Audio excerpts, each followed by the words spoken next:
Emma, an English teacher at a language school, stood at the front of the room, waiting for her students to settle down.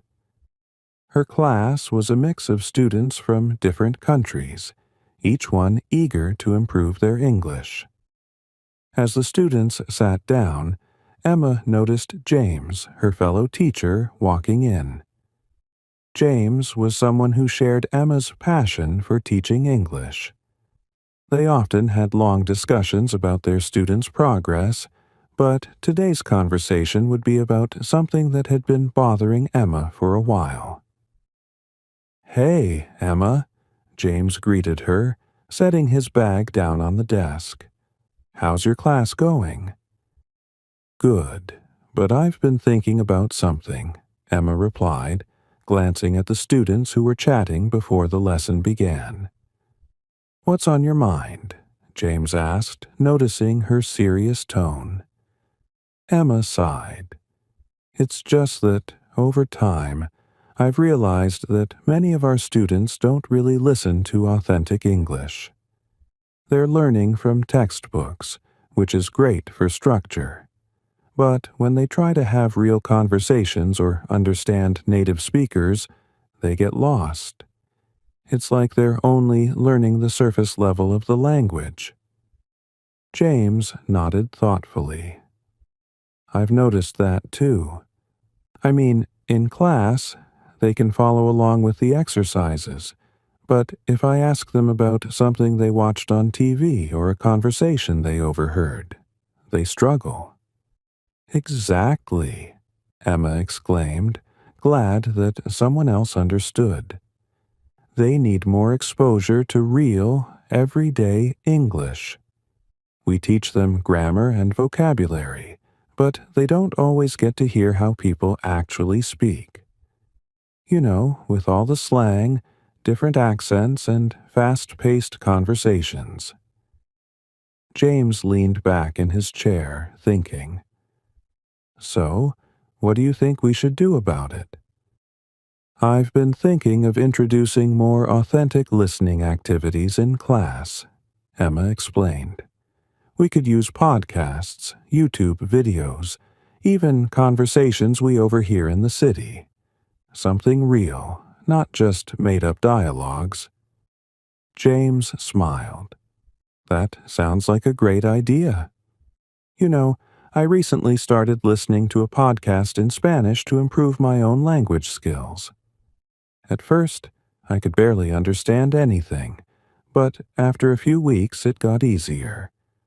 I think that kind of immersion could really help our students." "Exactly," Emma agreed. "They need to live the language, not just study it. That's the only way they'll truly improve." As their conversation continued, the students began to settle down, eager to start the lesson. Emma and James exchanged a look, knowing that they were about to introduce something new and exciting to their students. Emma turned to the class and said, "Today, we're going to try something different.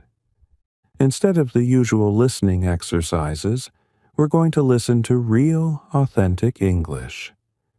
It might be a little challenging, but don't worry. The more you listen, the more you'll understand." The students exchanged curious glances, unsure of what to expect. James chimed in. "We want you to listen to how people actually speak English in everyday situations. This is how you'll get better at understanding real conversations." Emma played a short clip from a popular podcast.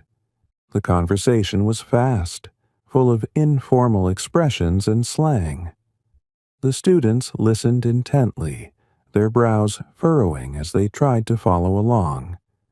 When the clip ended, Emma asked, "So, how much did you understand?" The students hesitated. A few hands went up, but most of them stayed quiet. "It's okay if you didn't catch everything," Emma reassured them. "That's the point. This is real English, and it's not always easy to understand. But the more you listen to it, the better you'll get. James added, think about when you first started learning English. Did you understand everything right away? Number. But with practice, you improved. Listening to authentic English is the same. At first, it might be tough, but with time, it will get easier. One student, Anna, raised her hand. I find it really hard to understand English when people speak fast. Even when I watch movies or listen to music, it feels like they're speaking a different language. Emma smiled at Anna. That's completely normal. A lot of students feel the same way. But think of it like this. When you were a child learning your native language, you didn't understand everything at once, right? You had to listen to your parents, your friends, and the people around you for years before you became fluent. Learning a new language is similar. James nodded in agreement. That's why it's important to immerse yourself in the language. Try listening to English outside of class, too. Watch YouTube videos, listen to English podcasts, even pay attention to conversations you overhear in the city. The more you expose yourself to real English, the more you'll understand. Anna nodded, determined to give it a try. Emma could see that the other students were also intrigued by the idea. Great, Emma said. For homework, I want you all to listen to a podcast or watch a YouTube video in English. Choose something you're interested in, and don't worry if you don't understand everything. Just try to follow along as best as you can. The class ended with the students chatting excitedly about what they would listen to. Emma and James felt optimistic. They knew it would take time, but they believed this new approach would help their students gain a deeper understanding of English. As the students left, Anna stayed behind for a moment. Thank you, Emma, she said. I think this is really going to help me. Emma smiled warmly. I'm sure it will, Anna. Just remember, the more you listen, the easier it will get. Anna nodded and headed out, feeling more confident about her English journey. As Emma and James packed up their things, they reflected on the day. I think we're on to something here, James said. Emma agreed. This is just the beginning. I'm excited to see how much they'll improve. Together, they walked out of the classroom, ready to continue their mission of helping their students learn English in a way that was both effective and meaningful. After the introduction of the new listening exercises, Emma and James started to notice subtle but important changes in their students. As the days passed, students began bringing up more real-world experiences in class. They were starting to apply what they heard in podcasts or on the streets of London to their conversations. One afternoon, Emma and James were sitting in the staff lounge after class, discussing their latest observations. James, Emma began, I've noticed something interesting about Anna. Ever since we started with the authentic listening exercises, she's been staying behind after class more often. She seems to want to talk, not just about English, but about life here in London. James raised an eyebrow. That's a good sign. It means she's getting more comfortable. You know, students don't just learn English in the classroom. The more they open up about their personal experiences, the more connected they feel to the language. Emma nodded in agreement, though she hesitated before continuing. But I also feel like there's something else going on with her. Something more personal. I can't put my finger on it, but I think she's struggling with more than just learning English. James leaned forward, intrigued. Have you talked to her about it? Not directly, Emma admitted. But I think I will. It's important that she knows she can trust us. We're not just here to teach grammar and vocabulary. We're here to help them grow, to adapt to this new life. That evening, after class, Anna approached Emma as she was packing up. Emma, do you have a minute? Of course, Anna. What's on your mind?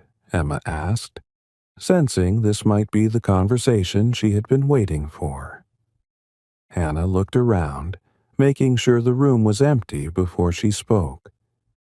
I've been having a hard time outside of class.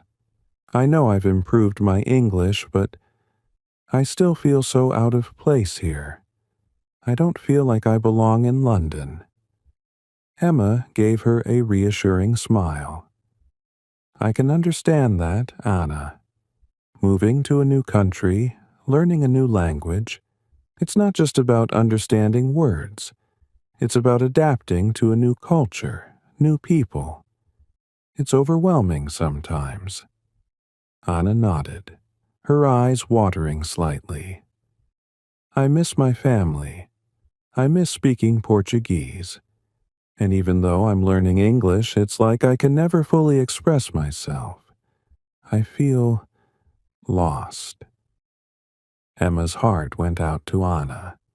She had seen this struggle in many of her students, but hearing it firsthand was always different. Anna, it's okay to feel that way. Everyone who moves to a new country goes through this. But you're not alone. We're here to help, and you're doing better than you think. Anna wiped a tear from her cheek. Thank you, Emma. It helps to talk about it. Any time, Emma replied, placing a comforting hand on Anna's shoulder. And remember, learning a language is more than just speaking. It's about understanding the world around you, feeling connected to it. That will come with time. Anna gave a small smile. I hope so. As Anna left, Emma felt a renewed sense of purpose. Teaching English was important, but being there for her students in their personal struggles was just as vital. Later that night, Emma sat down with James over coffee to discuss what had happened. They often met at a local cafe after work to unwind and talk about their day. James, I had a really emotional conversation with Anna today, Emma began, taking a sip of her coffee. She's struggling, not just with English, but with feeling like she belongs here. James looked at her with concern. It's tough for students who move here.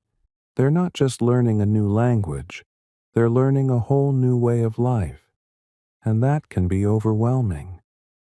I know, Emma said, nodding, but it made me think, how many other students are going through the same thing? We focus so much on their language skills, but we might be missing what's going on underneath. They're all dealing with the emotional strain of adjusting to life in a foreign country. James leaned back in his chair, deep in thought. You're right. We need to make sure they know they can talk to us about more than just their studies. We can't separate language learning from the emotional and psychological challenges that come with it. Emma looked at him with a new sense of determination. Maybe we can create a space where they can talk about these things openly. A sort of support group for students where they can share their experiences, not just in learning English, but in adapting to life in London. James smiled. I like that idea. It's important for them to feel like they're part of a community, especially when they're far from home. The next week, Emma and James introduced their new initiative to the class. They called it English and Life. The idea was simple. Students could stay after class once a week to talk about their experiences living in London. They could share their challenges, their victories, and anything else on their minds. At first, only a few students stayed behind. Anna was one of them. She shared her feelings of loneliness and homesickness, and to her surprise, many of the other students nodded in understanding. "I feel the same way," said Carlos, a student from Mexico. "I thought it was just me, but hearing you talk about it makes me realize that we're all going through something similar." From that day on, English and life became a regular part of Emma and James's teaching. It wasn't just about learning English anymore. It was about building a community where students could feel safe, heard, and supported.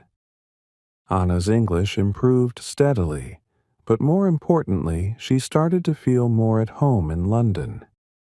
She made friends, began exploring the city, and even started thinking about staying in the UK long term.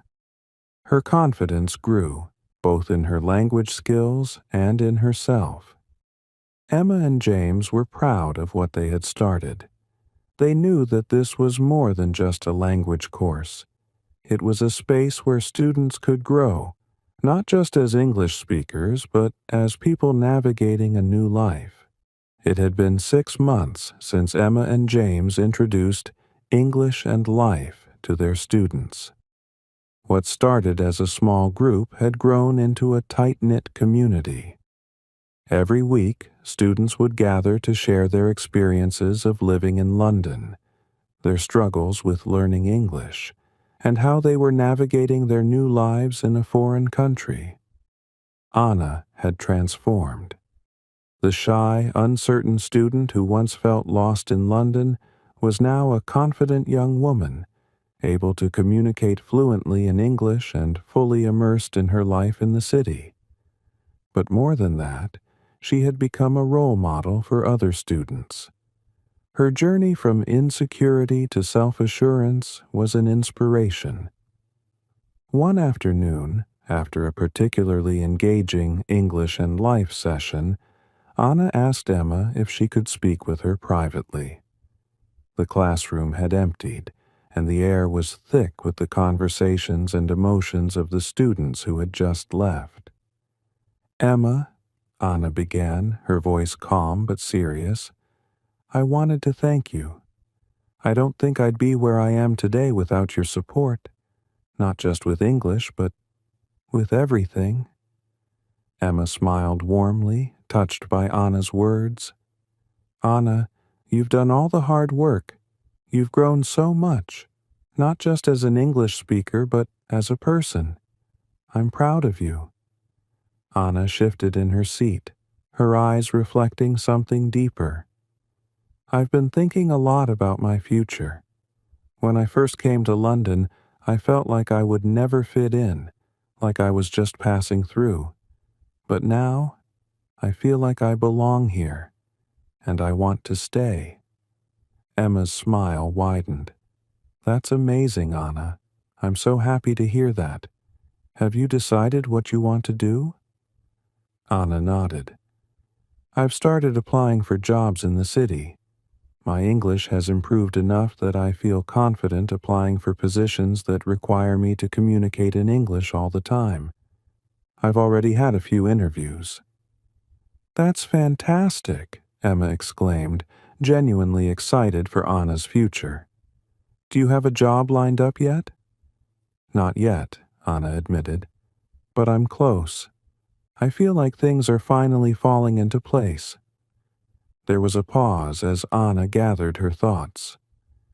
"You know," she continued, "when I first came to London, I was terrified. I didn't know anyone, and I felt like I'd never be able to express myself in English. But then, English and Life happened, and it made all the difference. I realized I wasn't alone. We were all going through similar struggles, and that gave me the strength to keep going." Emma felt a lump in her throat as she listened to Anna's heartfelt words.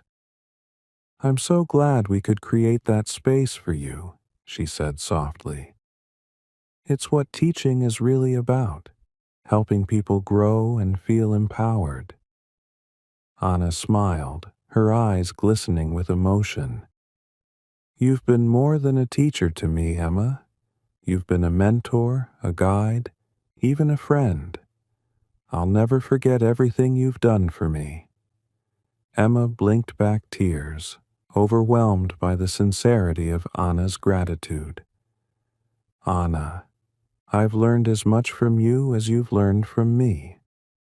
Watching you grow has been one of the most rewarding experiences of my career. As they stood up to say goodbye, Emma gave Anna a warm hug. I know you're going to do great things, Emma said, her voice filled with pride. London is lucky to have you. The weeks that followed were filled with anticipation.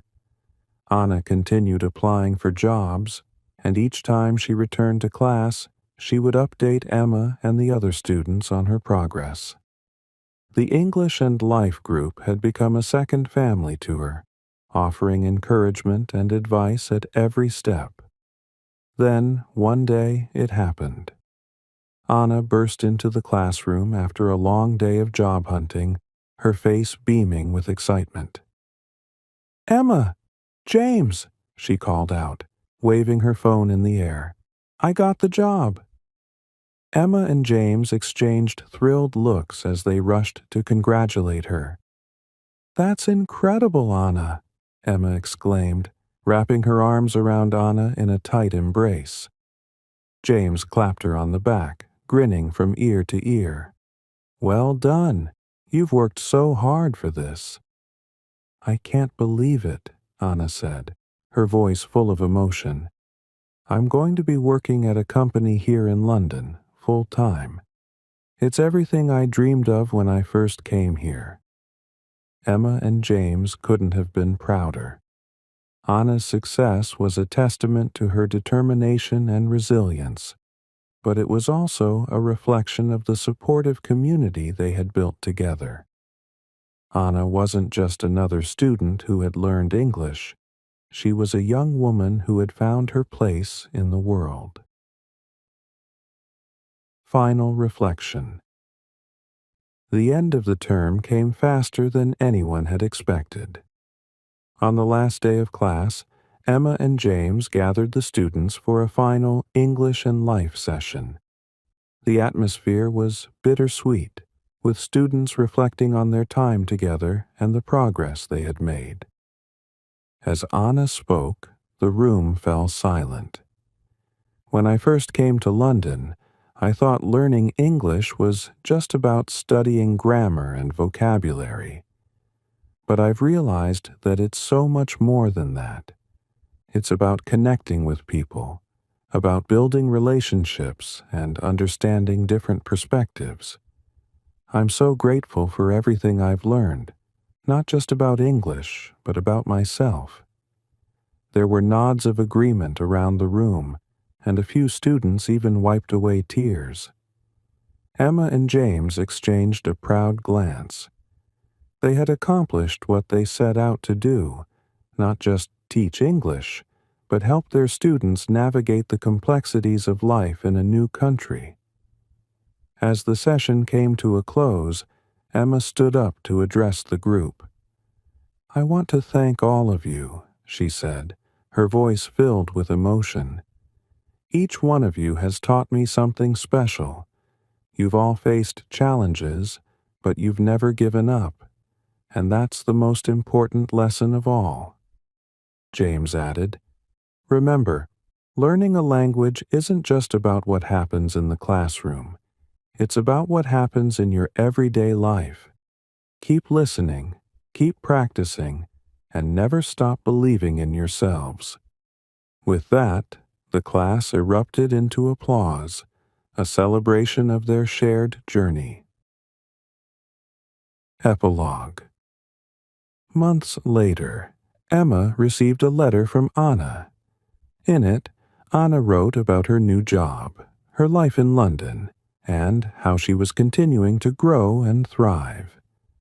She thanked Emma once again for everything she had done and for the community she had helped create. I'll always carry the lessons I learned in your class with me, Anna wrote. Not just about English, but about life. Thank you for helping me find my voice. As Emma read the letter, she couldn't help but smile. She knew that Anna, like so many of her students, would go on to do great things, and she also knew that she had played a part in helping them along the way. End of story. Thank you for joining us on this journey through Real Point English Stories channel. We hope you've learned something valuable about language, life, and the connections we make along the way. Keep practicing your English, and remember, the most important part of learning is believing in yourself.